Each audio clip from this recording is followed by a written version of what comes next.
जी अस्सलाम वालेकुम स्टूडेंट्स। अब हम टॉपिक पढ़ेंगे reactivity of alkyl halides. Alkyl halides की रिएक्टिविटी के बारे में आपको पता है कि alkyl halide, this is the general formula of alkyl halide. इसमें क्या है, एक अल्काइल ग्रुप है जो कि अटैच होता है विद हाइड्रोजन एटम। ठीक है, तो जैसे बुक में लिखा है, alkyl halide molecule consist of two parts, an alkyl group. ठीक है, अब आपको ये बताओ, ये जो अल्काइल ग्रुप है इसके ऊपर पॉजिटिव चार्ज होगा और जो हैलोजन ग्रुप है इसके ऊपर नेगेटिव चार्ज। क्यों? कार्बन का की इलेक्ट्रोनेगेटिविटी कम है, इसकी ज़्यादा है। जाहिर बात है इलेक्ट्रॉनिक डिस्ट्रीब्यूशन इसकी तरफ ज़्यादा होगी तो उसके ऊपर स्लाइटली नेगेटिव चार्ज होगा, उसके ऊपर पॉजिटिव चार्ज। तो एक अल्काइल हैलाइड क्या है, इसमें एक अल्काइल ग्रुप हैलोजन के साथ अटैच है और इस जोन सा अल्काइल ग्रुप का जोन सा कार्बन जो है वो हैलोजन के साथ बॉन्ड बना रहा है, उस कार्बन के ऊपर पार्शियल पॉजिटिव चार्ज है जबकि हैलोजन के ऊपर पार्शियल नेगेटिव चार्ज है। ठीक है, तो बुक वाली पढ़ के बताती हूँ। Alkyl halide molecule consist of two parts, an alkyl group with a partial positive charge on the carbon atom attached to the halogen atom and the halide atom with a partial negative charge. ठीक है, तो there are two main factors. अब हम student दो एक ऐसे main factors हो सकते हैं अगर हम ये जानना चाहते हैं ना कि रिएक्टिविटी क्या है, क्या चीज़ है जो कि अल्काइल हैलाइड की रिएक्टिविटी को कंट्रोल करते हैं। तो दो फैक्टर्स ऐसे हो सकते हैं जो उसकी रिएक्टिविटी को कंट्रोल करें। ठीक है, या तो कार्बन टू हैलोजन बॉन्ड जो है उसकी एनर्जी कंट्रोल कर सकती है अल्काइल हैलाइड की रिएक्टिविटी को, या कार्बन टू हैलोजन जो बॉन्ड है उसकी पोलैरिटी, यानी वो कितना पोलर है, कितना स्ट्रॉन्ग पॉजिटिव, कितना स्ट्रॉन्ग नेगेटिव बॉन्ड बन रहा है, पोल बन रहा है कार्बन और हैलोजन में, ये फैक्टर भी कंट्रोल कर सकता है। ठीक है, दोनों फैक्टर एक साथ नहीं होंगे। आप ये ना कहें कि दोनों होंगे, कोई एक फैक्टर होगा। या तो कार्बन टू हैलोजन बॉन्ड है उसकी एनर्जी कंट्रोल करेगी अल्काइल हैलाइड की रिएक्टिविटी को, या कार्बन टू हैलोजन जो बॉन्ड है उसकी पोलैरिटी, यानी कितना स्ट्रॉन्ग पॉजिटिव कितना स्ट्रॉन्ग नेगेटिव पोल बन रहा है, ये वाला फैक्टर कंट्रोल करेगा अल्काइल हैलाइड की रिएक्टिविटी को। ठीक है, इनमें से कोई एक फैक्टर कंट्रोल करेगा। पहले तो हम इन दोनों फैक्टर्स को डिस्कस कर लेते हैं, और अगर एक फैक्टर अगर कंट्रोल करेगा तो उसके मुताबिक अल्काइल हैलाइड की क्या रिएक्टिविटी होगी, और दूसरा अगर फैक्टर कंट्रोल करेगा तो उसके मुताबिक अल्काइल हैलाइड की क्या रिएक्टिविटी होगी। हम इन दोनों को स्टडी करेंगे और फिर हम एक्सपेरिमेंटल रिजल्ट्स आपको बताएंगे कि एक्सपेरिमेंटल रिजल्ट्स क्या बताते हैं, कौन सा फैक्टर ठीक है। इनमें से कोई एक फैक्टर ठीक है जो कि कंट्रोल कर रहा है। ठीक है, और इन दोनों फैक्टर्स का जो है ना रिजल्ट ऑपोजिट होता है रिएक्टिविटी का। जब अगर ये वाला फैक्टर कंट्रोल करेगा तो अल्काइल हैलाइड की रिएक्टिविटी का पैटर्न और होगा, अगर नीचे वाला बॉन्ड पोलैरिटी का फैक्टर कंट्रोल करेगा तब अल्काइल हैलाइड की रिएक्टिविटी का फैक्टर और होगा। ठीक है, तो वो ये बता रहे हैं there are two main factors which govern the reactivity of alkyl carbon to halogen bond, and वो कौन से, carbon to halogen bond energy और carbon to halogen bond polarity.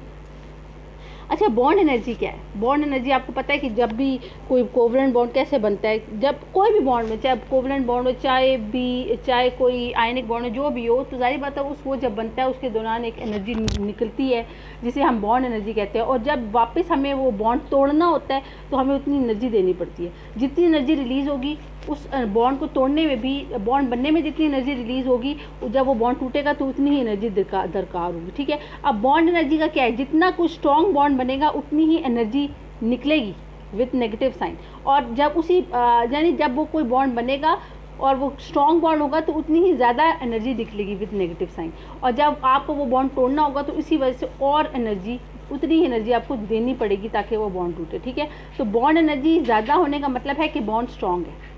बात समझ आइए। सो द फॉलोइंग टेबल, ये आपको एक, जैसे मैं आपको उधर टेबल बता देती हूँ। ये टेबल आपको ये बता रहा है कि कार्बन टू फ्लोरीन बॉन्ड की एनर्जी है 467 kilojoule per mole, carbon to hydrogen bond की एनर्जी है 413 kilojoule per mole, carbon to chlorine bond की एनर्जी है 346 kilo joule per mole, carbon to chlorine की 292। क्योंकि देखिए उसकी वजह क्या है, अब आप क्वेश्चन ये होगा कि कार्बन टू आयोडीन बॉन्ड की एनर्जी कम क्यों है और कार्बन टू क्लोरीन बॉन्ड की एनर्जी क्यों ज़्यादा है। उसकी वजह है कि आयोडीन का साइज़ बड़ा है ना, तो जब कोई एटम साइज़ बड़ा होता है तो उसकी ओवरलैपिंग इतनी अच्छी नहीं होती। ये तो देखिए, ये क्योंकि ये जो बॉन्ड है ये तो आपको पता है ना कि ओवरलैपिंग, हेड ऑन ओवरलैपिंग के नतीजे में बन रहा है। ये कोवलेंट बॉन्ड है, और ये कोवलेंट बॉन्ड जो है ये क्या आपको पता है ना, ऑर्बिटॉल की ओवरलैपिंग की वजह से बना, और sigma overlapping, head on overlapping के नतीजे में बना है।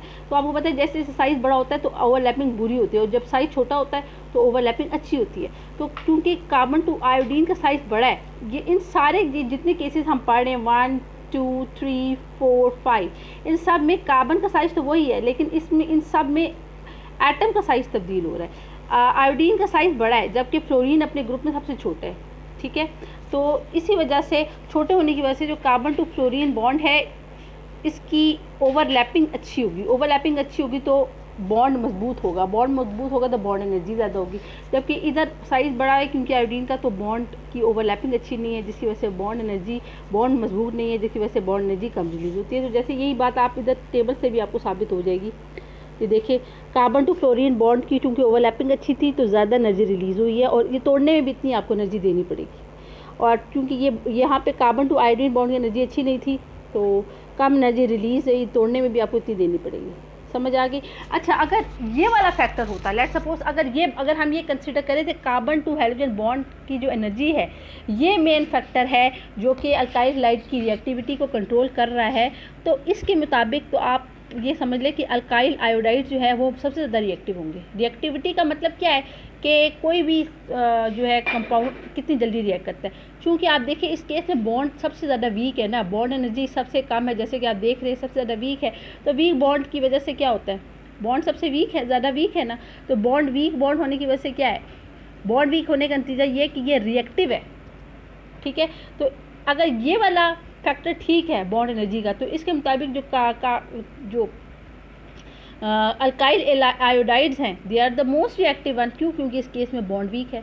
और जो अल्काइल फ्लोराइड्स है they are the least reactive. क्यों? क्योंकि इस केस में बॉन्ड स्ट्रॉन्ग है, ज़्यादा एनर्जी रिलीज हो रही है। तो इधर बुकिश लैंग्वेज जो थी वो भी पढ़ना ज़रूरी है, तो वो बुक में भी यही चीज़ लिखी है जो मैंने आपको बताया, वो भी पढ़ के बता देती हूँ। The following table shows that the bond energies of carbon to halogen bonds in alkyl halides. The strength of the bonds show that iodo compounds with the weakest bonds would be the most reactive one, while fluoro compounds will be the least reactive. That is, the order of reactivity of alkyl halides should be alkyl iodide सबसे ज़्यादा reactive है, किससे ज़्यादा होंगे, alkyl bromide से। ये किससे ज़्यादा रिएक्टिव होंगे, अल्काइल क्लोराइड से। और ये किससे ज़्यादा रिएक्टिव होंगे, फ्लोराइड से।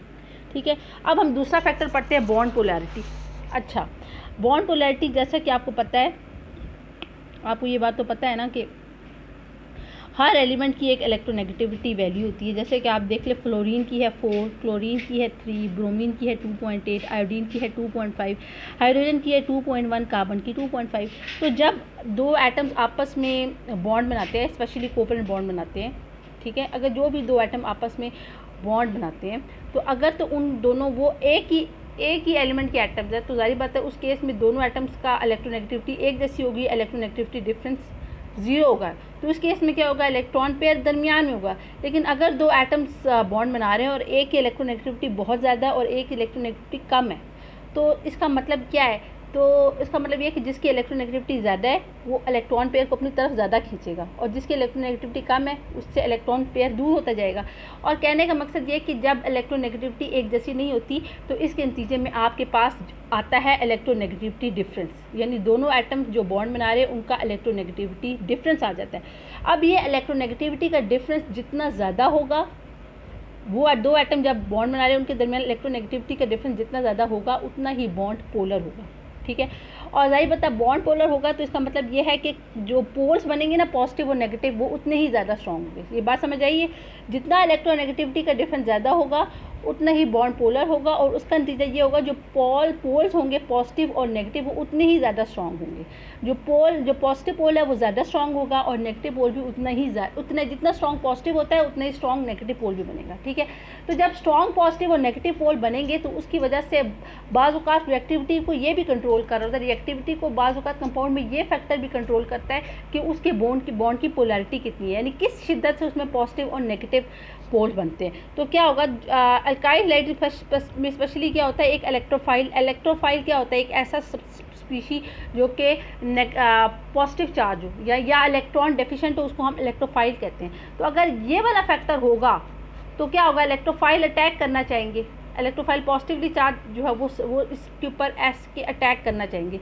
अगर ये वाला फैक्टर ठीक है, बॉन्ड पोलैरिटी किस वजह से वो होगी, प्रोड्यूस होगी, due to the difference in electronegativity. Difference in electronegativity की वजह से ही बॉन्ड पोलैरिटी होगी। अगर डिफरेंस इन इलेक्ट्रोनेगेटिविटी कम होगी तो बॉन्ड पोलैरिटी कम होगी, अगर डिफरेंस ऑफ इलेक्ट्रोनेगेटिविटी ज़्यादा होगी तो बॉन्ड पोलैरिटी ज़्यादा होगी। ठीक है, तो बॉन्ड पोलैरिटी भी एक ऐसा फैक्टर है जो कि किस चीज़ को कंट्रोल करता है, रिएक्टिविटी को कंट्रोल कर सकता है। ज़रूरी नहीं है कि अभी हम आगे देखेंगे कि एक्सपेरिमेंटल रिजल्ट्स क्या कहते हैं। अगर बॉन्ड पोलैरिटी ऐसा फैक्टर हो जो कि अगर अल्काइल हैलाइड की रिएक्टिविटी को कंट्रोल करे, तो इस केस में जो अल्काइल फ्लोराइड हैं वो सबसे ज़्यादा रिएक्टिव होंगे। क्यों? क्योंकि क्योंकि कार्बन और फ्लोरीन के दरमियान इलेक्ट्रोनेगेटिविटी डिफरेंस सबसे ज़्यादा है। और जो अल्काइल आयोडाइड्स होंगे वो लीस्ट रिएक्टिव होंगे। उसकी वजह क्या है कि कार्बन और आयोडीन के दरमियान जो है इलेक्ट्रोनेगेटिविटी डिफरेंस सबसे कम होगा। समझ आइए, अगर बॉन्ड पोलैरिटी फैक्टर होगा जो कि अल्काइल, अगर हो कि जो कि अल्काइल हैलाइड की रिएक्टिविटी को कंट्रोल करे, तो इस केस में ट्रेंड ये होगा कि अल्काइल फ्लोराइड सबसे ज़्यादा रिएक्टिव होगा। क्यों?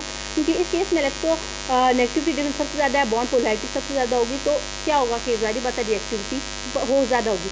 और इस केस में अल्काइल हैलाइड आपको पता है, अगर इस केस में अल्काइल हैलाइड लीस्ट रिएक्टिव होंगे क्योंकि कम लीस्ट इलेक्ट्रोनेगेटिविटी डिफरेंस है, और लीस्ट इलेक्ट्रोनेगेटिविटी डिफरेंस की वजह से क्या है कि बॉन्ड पोलैरिटी भी कम है। तो बॉन्ड पोलैरिटी कम है तो रिएक्टिविटी भी कम है। ये बात समझ आइए, इलेक्ट्रोनेगेटिविटी डिफरेंस ज़्यादा, बॉन्ड पोलैरिटी ज़्यादा, रिएक्टिविटी ज़्यादा। अगर इलेक्ट्रोनेगेटिविटी डिफरेंस कम, बॉन्ड पोलैरिटी कम, रिएक्टिविटी कम। लेकिन मैंने आपको कहा कि ये अभी प्रूव नहीं हुआ कि ये वाला सही है। अगर ये वाला फैक्टर है, बॉन्ड पोलैरिटी का फैक्टर है जो कि अल्काइल हैलाइड की रिएक्टिविटी को कंट्रोल करेगा, तो इस केस में अल्काइल फ्लोराइड सबसे ज़्यादा रिएक्टिव होंगे और जो अल्काइल हैलाइड होंगे वो अल्काइल आयोडाइड होंगे वो लीस्ट रिएक्टिव होंगे। बुक वाले भी बाद में पढ़ लेते हैं। जैसे उन्होंने कहा है कि electronegativity of halogen carbon and hydrogen atom present in the alkyl halides are shown in the table. The greatest electronegativity difference exists between carbon and fluorine atoms in alkyl fluorides. If an electrophile is the attacking reagent, then this difference suggests that alkyl fluoride would be the most reactive. On the same lines, alkyl iodides should be the least reactive alkyl halides. In the light of above discussion, इन दोनों discussion जो हमने ऊपर की हैं bond energy और bond polarity का, मतलब ये कि ये जो दोनों फैक्टर्स हैं ये डिफरेंट टाइप ऑफ ट्रेंड्स दे रहे हैं। दोनों फैक्टर जो हम स्टडी कर रहे हैं, बॉन्ड एनर्जी या बॉन्ड, ये दोनों different kind of behaviour they रहे हैं अल्काइल हैलाइड का। बॉन्ड एनर्जी अगर मेन फैक्टर है जो कि अल्काइल हैलाइड की रिएक्टिविटी को कंट्रोल करे, तो इस केस में अल्काइल आयोडाइड सबसे ज़्यादा रिएक्टिव होंगे और अल्काइल फ्लोराइड सबसे लीस्ट रिएक्टिव होंगे। और बॉन्ड पोलैरिटी अगर वो फैक्टर हो जो अल्काइल हैलाइड की रिएक्टिविटी को कंट्रोल करे, तो इस केस में अल्काइल फ्लोराइड सबसे ज़्यादा रिएक्टिव होंगे और अल्काइल आयोडाइड लीस्ट रिएक्टिव होंगे। ठीक है, वो यही बता रहे हैं। इन the light of above discussion it is clear that the two factors mentioned above predict different types of behaviour about the reactivity of alkyl halides. ठीक है, experiments have shown that the strength of a carbon halogen bond is the main factor which decides the reactivity of, और experimentally क्या शामिल, experiment ये यही बताया कि ये डिफरेंट टाइप ऑफ बिहेवियर बता रहे हैं about the reactivity of alkyl halide. इसके बाद हमारे एक्सपेरिमेंट से क्या साबित हुआ? Experiments have shown that the strength of carbon halogen bond is the main factor which decide the reactivity of alkyl halide. यानी एक्सपेरिमेंटली ये प्रूव ये हुआ है कि ये वाला फैक्टर जो नहीं है बॉन्ड एनर्जी का, ये वो मेन फैक्टर है जो कि रिएक्टिविटी को कंट्रोल कर रहा है। बॉन्ड पोलैरिटी अल्काइल हैलाइड की रिएक्टिविटी को कंट्रोल नहीं कर रहा, बल्कि strength of carbon to halogen bond यानी बॉन्ड एनर्जी वो मेन फैक्टर है जो कि अल्काइल हैलाइड की रिएक्टिविटी को कंट्रोल कर रहा है। तो इसके मुताबिक जो सही ऑर्डर वो ये है कि अल्काइल आयोडाइड सबसे ज़्यादा रिएक्टिव है और अल्काइल फ्लोराइड लीस्ट रिएक्टिव है। तो वो यही बता रहे हैं कि is the main factor which decide the reactivity of alkyl halide for the overall reactivity of alkyl halide for a particular alkyl. कोई अगर आपके पास एक सेम अल्काइल ग्रुप है, आपके पास अल्काइल ग्रुप एक है, तो ये कह रहे हैं कि ओवरऑल रिएक्टिविटी ऑर्डर क्या है कि आप उसके जो उसी अल्काइल ग्रुप के जो आयोडाइड्स होंगे वो सबसे ज़्यादा रिएक्टिव होंगे, देन ब्रोमाइड्स रिएक्टिव होंगे, देन क्लोराइड्स, और सबसे लीस्ट रिएक्टिव फ्लोराइड्स होंगे। क्यों? क्योंकि बॉन्ड जो एक्सपेरिमेंटली ये साबित हुआ है कि बॉन्ड एनर्जी वो मेन फैक्टर है जो कि अल्काइल हैलाइड की रिएक्टिविटी को कंट्रोल करेगा। तो इसके मुताबिक अगर आपके पास अल्काइल ग्रुप एक जैसा है तो इस केस में आपके पास ये वाला ऑर्डर आ जाएगा, आयोडाइड सबसे ज़्यादा reactive, then bromide, then chloride, then fluoride. ठीक है, in fact the carbon fluorine bond is so strong, बल्कि कार्बन टू फ्लोरीन बॉन्ड इतना ज़्यादा स्ट्रॉन्ग होता है कि alkyl fluoride do not react under ordinary condition में रिएक्ट नहीं करते। So this is the end of this topic.